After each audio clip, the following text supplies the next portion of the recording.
မင်္ဂလာပါပတ်စံမန်ကနေပြီးတော့မှပြန်လဲကြိုဆိုပါရစေ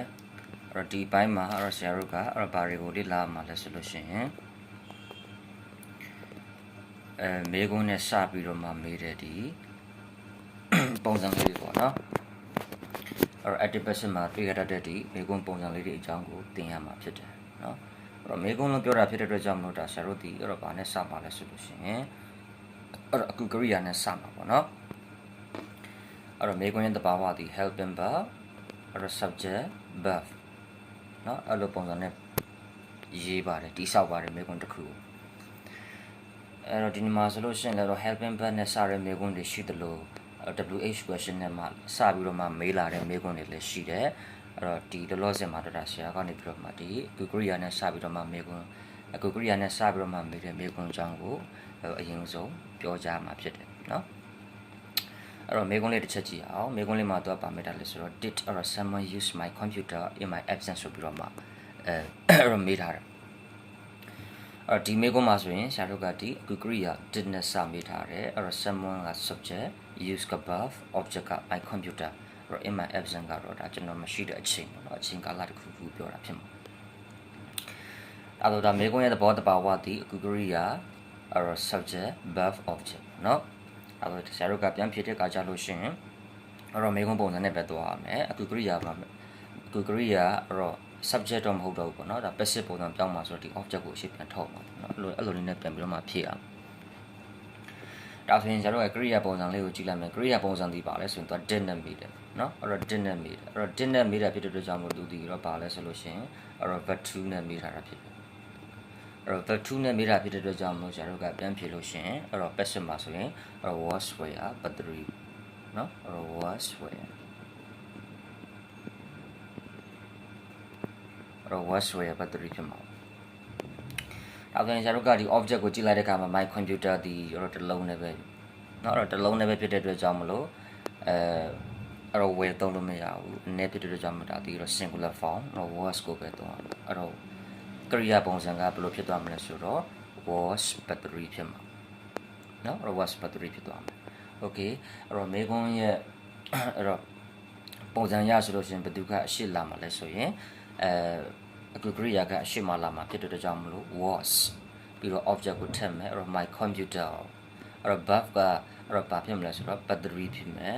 battery နဲ့မိတာဖြစ်တဲ့အတွက်ကြောင့်မလို့ was battery ပေါ့နော် was where battery က where မပါဘူးတော့ was battery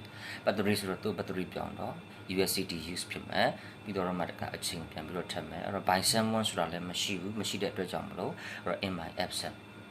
နော်အဖြေဒီ was my computer use in my absence အဲ့လိုဖြစ်သွားမှာနော် okay ဒါဆိုရင်ဆရာတို့နောက်တစ်ခုသွားရအောင်နောက်တစ်ခုကတော့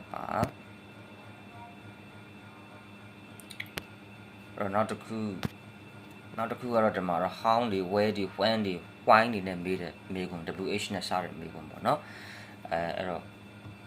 သူလည်းဘာမှတော့အရှိကပုံစံနဲ့မထူဘူးမေးခွန်းရဲ့သဘောတဘာဝဒီ helping verb subject verb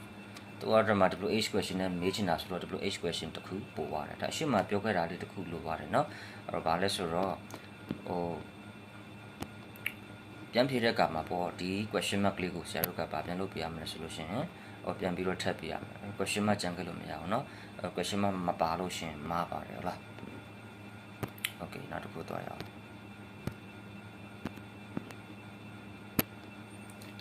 ဒါလေးကိုဆက်သွားမယ်เนาะWH question ပုံစံပါwhy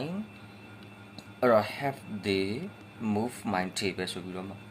မေးတာဒါဆိုရင်ဆရာတို့ကquestion what the why အခုကရိယာ sorry အခုကရိယာက have subject က they verb က move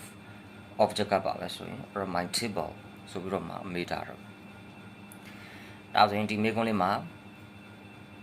WH question နဲ့စားထားတာဖြစ်တဲ့ကြောင့်မလို့ပြန်ဖြေတဲ့အခါကျလို့ရှင်လည်းပဲ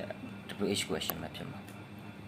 နော်ကရိယာပုံစံလေးကိုကြည့်အောင်ကရိယာပုံစံလေးကhas move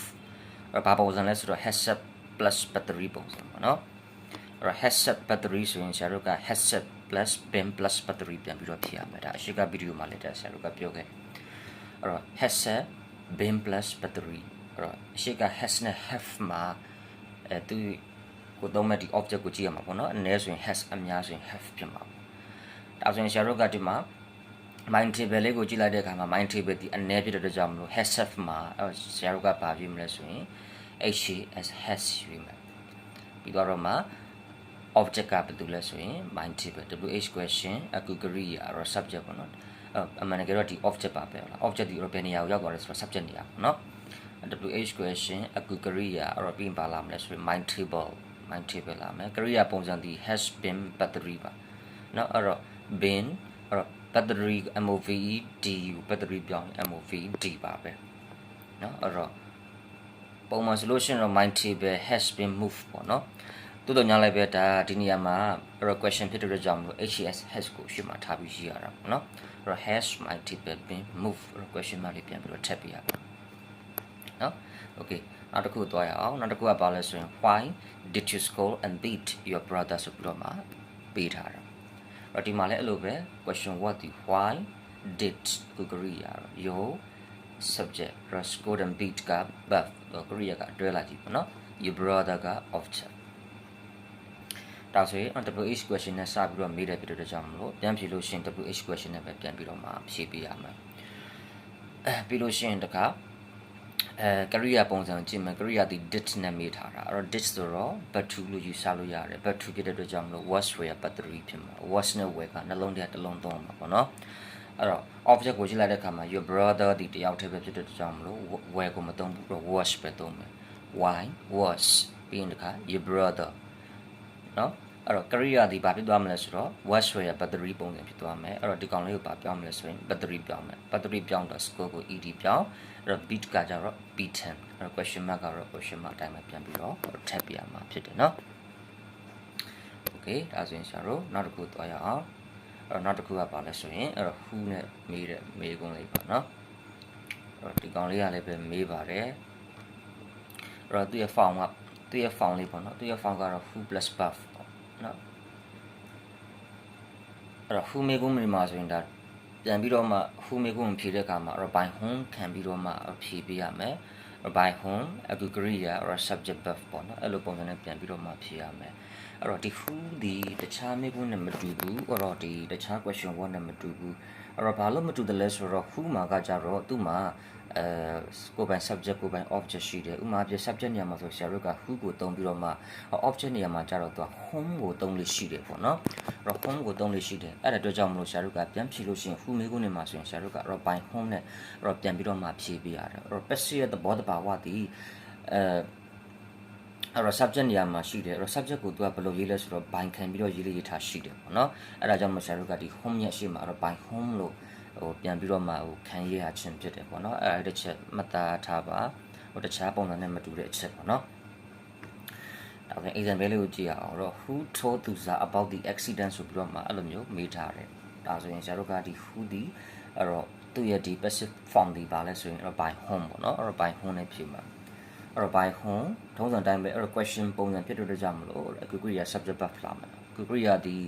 အဲ့တော့ဒီမှာသူကဘာနဲ့မေးထားလဲဆိုတော့ verb 2နဲ့မေးတယ်အဲ့တော့ verb 2နဲ့မေးတာဖြစ်တဲ့ကြောင့်မလို့ was where battery ပဲဖြစ်မှာပေါ့နော်အဲ့တော့ was where battery ဆိုတော့အဲ့တော့ဒီမှာအဲ့တော့သူစားဒီအနည်းဖြစ်တယ်အနည်းဆိုတော့ was ကိုပဲသုံးရမှာပေါ့နော်အဲ့တော့ by home was သူစားအဲ့တော့ career ဒီ battery ဖြစ်သွားမယ် told က battery ဒီအဲ့တော့ told ပဲเนาะအဲ့တော့သူစား told about the accident question mark ဖြစ်เนาะအဲ့လိုဖြစ်သွားမှာအဲ့ဒါ number 2လေးကိုကြည့်ရအောင် who drove your father to the airport ဆိုပြီးတော့မှပေးထားတယ်เนาะဒါဆိုရင် who ဖြစ်တဲ့အတွက်ကြောင့်မို့ဆရာတို့ကအဲ့တော့ by whom အခု career လာမှာပေါ့เนาะcareer လာမှာဆိုတော့ဒီ drove ဒီ verb 2ဖြစ်တယ်အဲ့တော့ verb 2ဖြစ်တဲ့အတွက်ကြောင့်မလို့ was where battery ဖြစ်မှာပေါ့ your father ကိုကြည့်လိုက်တဲ့အခါမှာ your father ဒီအဲ့တော့တယောက်တည်းဖြစ်တဲ့အတွက်ကြောင့်မလို့ where ကိုသုံးလို့မရဘူး was ကိုပဲသုံးရမှာokay เนาะအဲ့တော့ by whom အခု career was ပြီးရင်တခါ your father career ကိုဆရာတို့က battery ပြောင်းတော့ driven to the airport အဲ့လိုမျိုးဖြစ်သွားမှာokay เนาะနားလည်မယ်လို့မျှော်လင့်ပါတယ်အဲ့တော့နောက်ခန်းလေးမှာဆက်ပြီးတော့မှလေ့လာကြရအောင်ပါအားလုံးကျေးဇူးတင်ပါတယ်